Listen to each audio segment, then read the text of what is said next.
I want to start today with a topic that, well, it usually kills the vibe at dinner parties, but it is the only guarantee we actually have. You and I, we are all going to die. Yeah, that is definitely a heavy way to kick things off. I know. But we constantly hear people talk about a good death versus a bad death.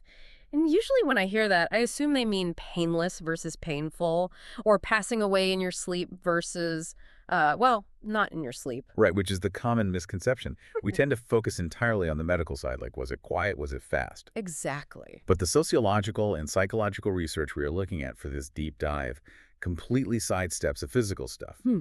The mission here is to look at the existential experience. The sources argue that a good or bad death is really about your internal narrative. The narrative. You mean like the story we tell ourselves about who we are? Yeah, exactly. The source text draws a line between two specific states, alignment and rupture. And the key insight here, which honestly might change how you view your current life, is that a bad death happens when you die while pretending to be someone you aren't. Wow, that's actually much scarier than physical pain. It really is. They define this bad death using the word fragmentation. Fragmentation. Yes. Think of it this way. If you spend 50 years suppressing your real identity or just making choices purely out of fear, you build a mask. You present this curated version of yourself to the world just to stay safe. I mean, sure, we all do that to some extent. You know, you have a work self and a home self. We do. But if that mask becomes your whole reality, if you never let the real person breathe, death becomes a crisis. Because you realize it is all ending? Because well, the source calls it a collapse of illusion. When you hit that final moment, the mask falls off. You are forced to confront the gap between who you pretended to be and who you actually were. So it feels like an exposure, like you're being caught in a lie right at the finish line. That is the rupture. It feels like a betrayal. Yeah. Because the life you lived just didn't match the person dying. It is unfinished business, psychologically speaking. You aren't just losing your life, you are losing the illusion you spent your whole life building. Exactly. Okay, well that is terrifying. Right. So let's look at the alternative then.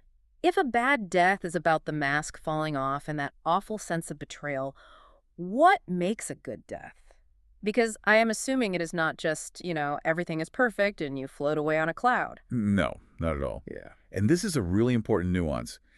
The text is very clear that a good death can still involve suffering. Right. You might be sick, you might be afraid, but the defining characteristic is coherence. Coherence, meaning the story actually makes sense. Meaning there is no gap. There is no distance between the life you lived and the death you are facing. If you have lived in what they call integration. Where you honored your true nature and faced hard truths while you were alive. Yes.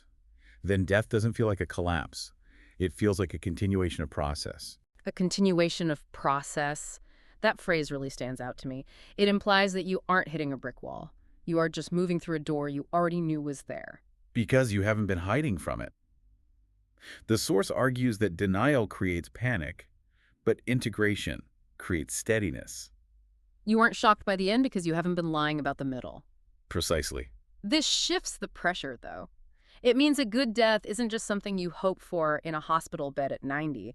It is something you have to actively work on when you are 30 or 40. That is the actionable takeaway here for everyone listening. Uh-huh. The text explicitly says the work of living well is the ultimate preparation for dying well. It's like a personal audit. It is. You have to ask yourself, was love expressed? Was truth faced?